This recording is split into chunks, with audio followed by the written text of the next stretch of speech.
Well, grand risings, everybody. How's it going? And do we have a topic for us this morning? Well, I'm Mystical Ariel, and we're here to shake the matrix, expand our minds, and make us all think. So, let's start off this morning with let me ask you a question. Let me ask you a question that most of us were never supposed to even ask, or even talk about, or even know. But what if I told you that there's a way that we've been taught about aging that is not truth?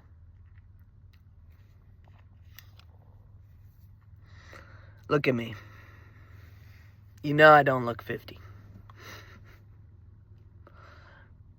And that's where I am in the next couple of months. So, what if I told you that we were trained to believe that the moment, we wake up with that stiffness, that stiff back, that heavy joints, stiff necks, sore necks, stiff legs, knees, all those things. And they won't turn. That's just getting old.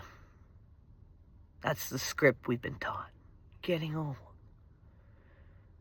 Huh. Really? You're not 20 anymore, they say. That's what happens with age, they say. Huh. Welcome to getting old, they say. What if that's not aging? What if is remembering? What if your body is not slowly failing you? It's finally talking to you. And we were taught to ignore it. So I want to show you another possibility. That's what you call, I'm just growing old now. Is often actually your nervous system, your fascia, your very cells holding on to the unprocessed life. And that stiffness, that heaviness, is not your doom. It's your armor. Yeah. It's your armor. Think about how we survive something painful. You go through heartbreak, betrayal, an accident, childhood where you had the adult, too early. You had to be adulting before it was even time to adult. Consciously, you move on, right? You get older. You build a life. You tell yourself it's over.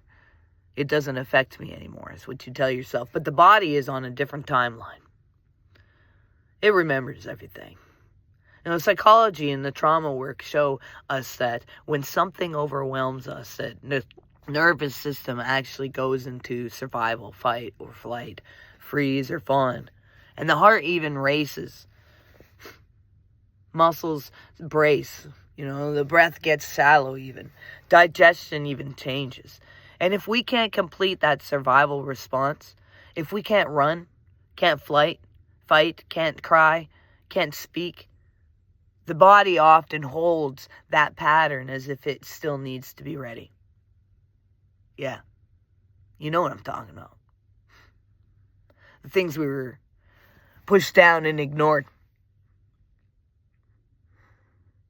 The things that come up in our adulthood and react in our reactions and responses to life around us. The things that we even call shame.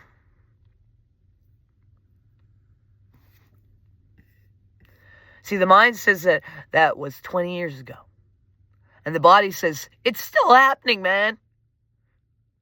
Fuck you. See, your mind grows up. It gets this new thoughts, new beliefs, new stories. But your body, it stays curled around the old one, still in the fetal position, going, will you fucking listen? See, you have cell memory. And not in a magical fantasy way, okay? But in a very simple way. Your cells remember the states you've been asked to live in. And they remember how much tension, how much energy they had to hold, how tight they needed to be to survive, and how vigilant they had to remain. We call that posture. Tight hips.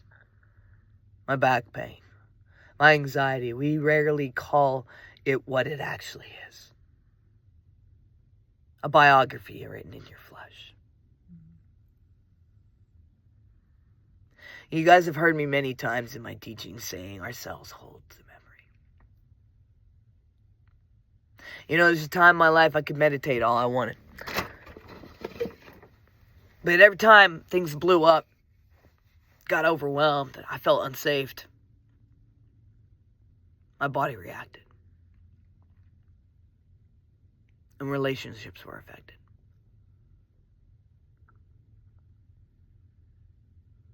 Because my body was writing a biography.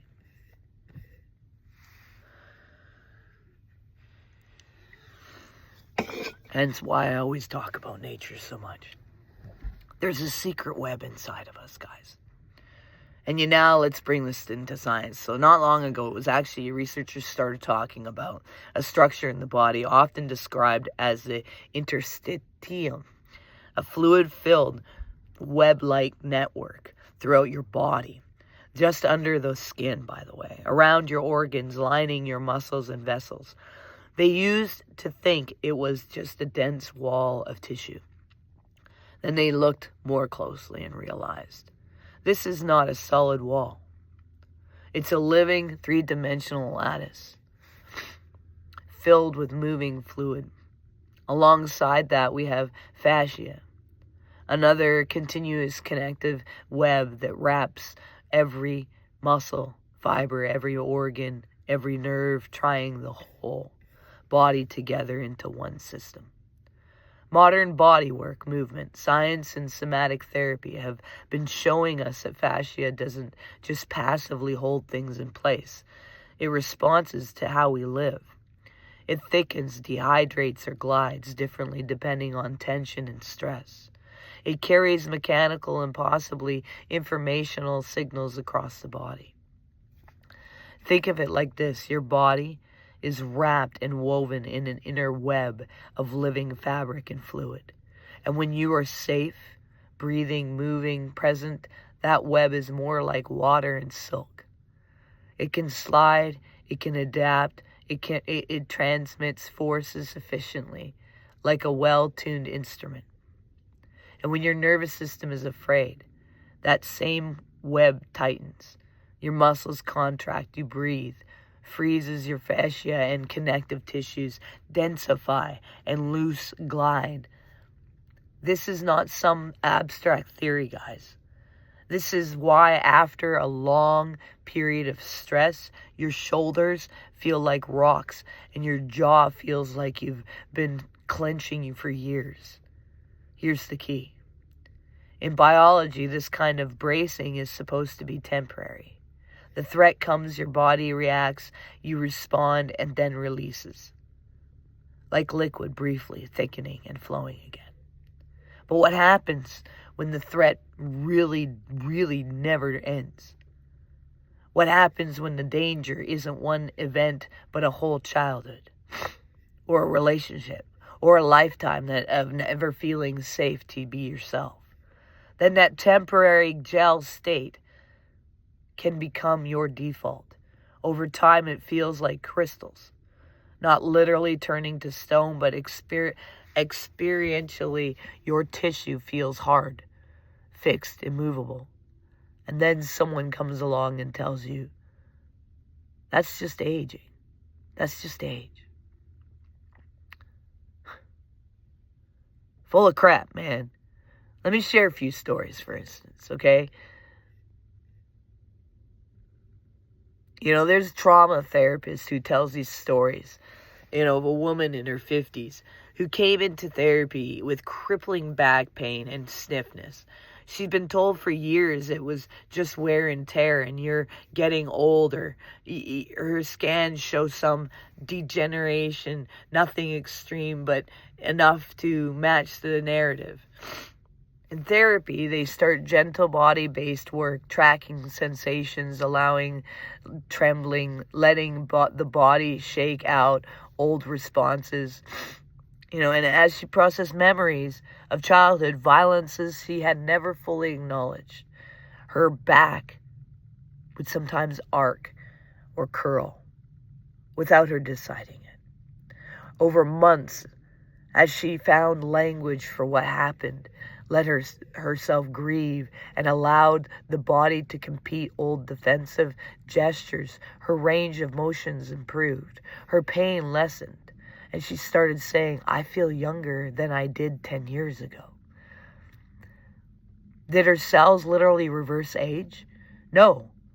But did her body stop spending all its energy bracing against ghosts from the past? Yes. And that felt like she was shedding years. Another example, body workers and somatic practitioners often, report clients who during sessions working on tight hips, jaws, and diaphragm suddenly burst into tears or remember something they hadn't thought about in decades. Not because the tissue contains a movie of the past, but because the pattern of holding in the area is tied to an old survival posture. Bracing to be hit, holding breath to stay quiet, clenching your suppressed words. And when that pattern finally softens, the story that was locked into it rises. And they stand up the sessions after sessions and they say, I feel light, like a kid again. That line, like a kid again, is important. They are not describing a number. They are describing a state, a body no longer forced to be a shield. So let's step into philosophy for a moment.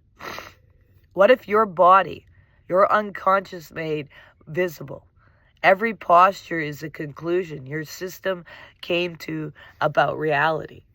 It just collapsed. Maybe life taught you it's safer not to take up space. Jaw tight. Maybe you learned it wasn't safe to speak.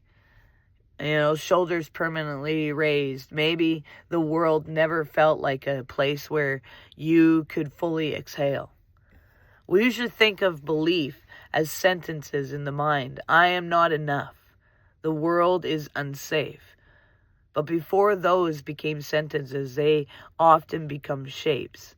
And the body adopts them first, and the mind translates them later.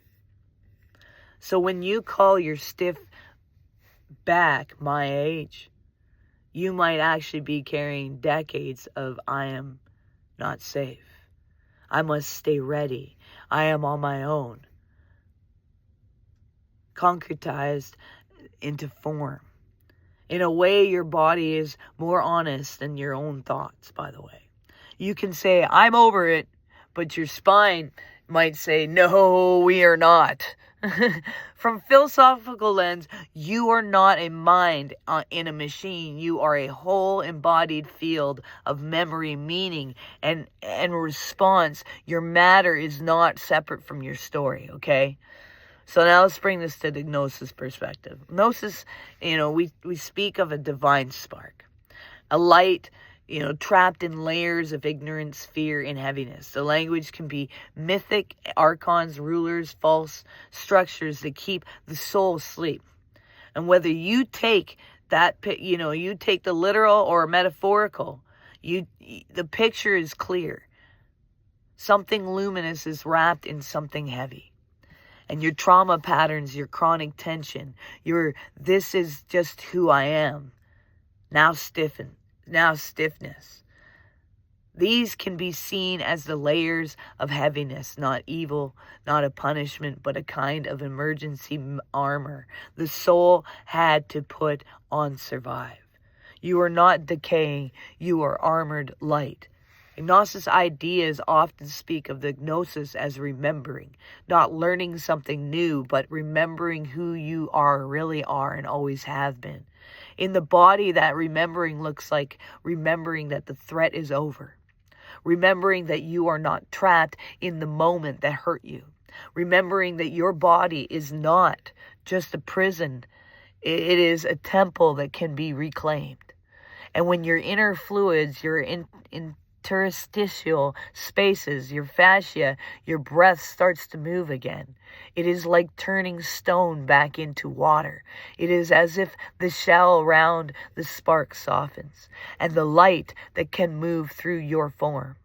That's not metaphorical for many people. They literally feel heat, tingling waves of energy as long frozen areas wake up. And in that sense, your aging can be a spiritual event, a knocking on the door, a call to awakening. I know, will you finally listen to what has been held here all these years? I mean, let's talk about nature. Your body is meant to be like a river. Even if the river is old, it still flows. It bends around rocks. It carves new paths. It doesn't cling to any one shape. And when trauma is unprocessed, it's like the river starts to freeze. First it gets slushy, then chunks of ice, then it becomes a sheet. The water is still under there, but on the surface it is rigid. You feel this is as I can't turn my neck. My lower back feels like a board. My chest feels like cement. Another image is a bowstring. Your nervous system tightens and your muscles, like pulling back a bow. That's useful if you actually fire the arrow. But imagine holding the bowstrings, pulled back for 10 years, 20 years, 50 years. Eventually, both the bow and the string deform. That's what chronic survival mode does to the body. Or think of a tree in the wind. A healthy tree bends. If a tree kept bracing against the wind, refusing to move, over time it would crack. Mobility is how it lives. You are the same. You were never meant to hold your breath against life. You were meant to move with it. I'm not saying biology doesn't matter. Cells age.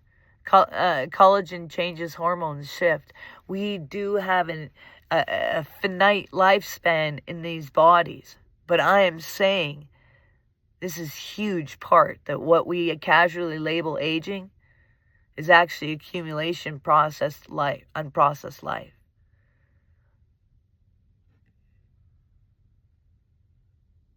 We're supposed to have infinite lifespan. We've programmed these bodies to not. Is the cost of never having a safe place to shake, cry, roar, tremble, breathe, and release. So when you wake up stiff tomorrow morning, try a different conversation. Instead of, ugh, I'm old. Try something in me is remembering. Instead of my body is failing, try my body is still protecting me the only way it knows how. Instead of I'm broken, try I am hardened. Maybe I can soften. That shift is not just positive thinking. It opens the door to relationship with your body instead of war. And most of us, try to outrun this. We distract, we overlook, you work, we numb out, we live in our heads and ignore that the neck that won't turn, the jaw that won't unclench. But running makes the bowstring tighter. It tells the nervous system we are still in danger, so keep holding this. Melting, looks different. It's slower, quieter, something more uncomfortable at first because you finally feel what's there. Melting can look like gentle, slow movements that listen. Somatic work, mindful stretching, and traumatic-informed yoga. Walking while actually feeling your feet. Breathe. That meets the tight places, not to force them open, but to say, I see you. Therapy or inner work that allows old memories and emotions to rise without judging them as weakness. Safe touch, body work, or self-massage that invites the fascia and muscles to let go millimeters at a time. Spiritual or contemplative practices where you sit with your own body as if it's being loved, not a machine you're mad at. This is not a quick fix. You don't harden overnight. You won't melt overnight. But every moment is you choosing to face you rather than run, and your signals to your system. We are safe enough now to feel. That's the beginning of the thaw. New relationships with time. So let me circle back to where we started. What if your stiffness is not proof that life is over, but proof that you survived it? But what if aging for you is not a countdown, but an invitation to finally listen to the parts of you that had to hold everything up when you were not too young, too alone, too overwhelmed. So you're not a failing machine. You are a living archive. Your pain has context, your tension has a history, and your posture is a message. And if you're willing to listen to and to remember to let the body tell its story and complete the old movement, something extraordinary can happen. The armor that once kept you alive can soften. The stone can become water. And you may discover that the old you is more alive, the more present, more connected than the young you, and that was just trying to survive. And that is a revolution. Not to deny time, but to refuse the lie that time alone is the reason you hurt. See, you are not getting old. You are being asked to wake up. So let's not forget. Peace and love. We'll see you guys tomorrow.